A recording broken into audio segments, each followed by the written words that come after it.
guys, ito sa inyong lahat. Ayan. Ngayon, mag-unboxing tayo ng, may binili ako. Yung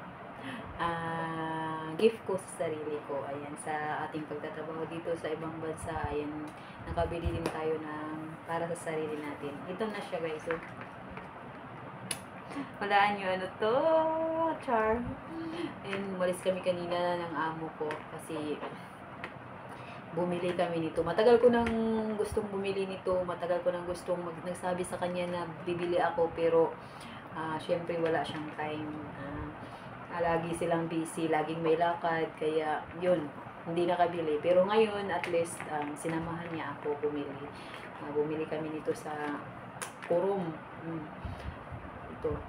Marami sanang bilihan doon, pero doon kami pumunta kasi ayan, tcham! Ayan guys, ayan Ang ganda, promise. Super ganda niya as in. Ayan, tingnan natin guys. Ang ganda niya as in. Type na type ko talaga. Kaya lang, okay lang, mahal siya pero gift mo na rin sa sarili mo, kaya okay lang din.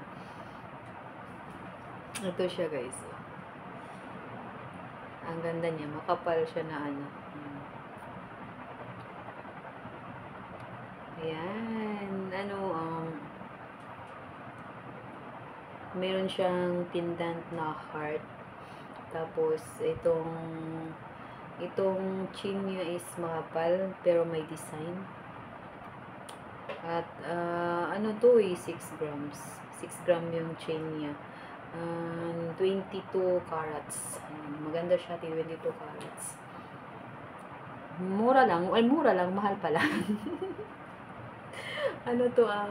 Galing ng ang sabi ng amo ko is made in Oman daw to, as in, kaya pure siya na gold talaga.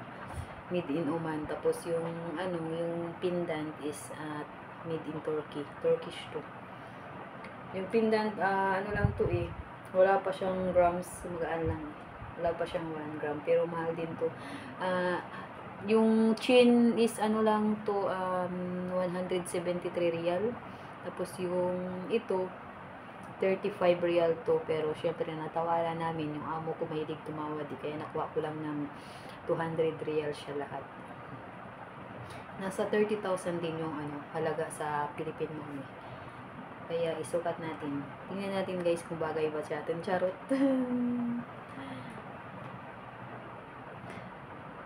Bira lang kasi ako bumili ng para sa sarili ko kaya bumili ako para sa sarili ko. Gift ko na rin sa sarili ko. Ayan siya guys, ganda. Ang ganda niya, promise. Ayan guys. O diba?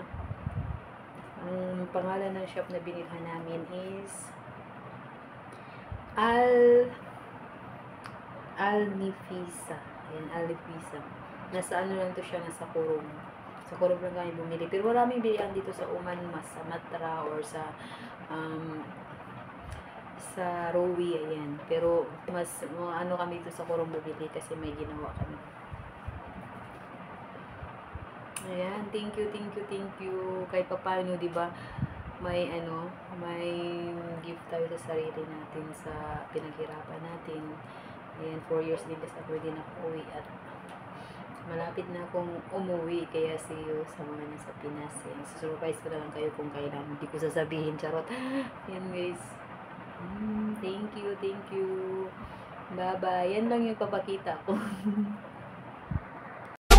And he's smoking on some loud, yeah.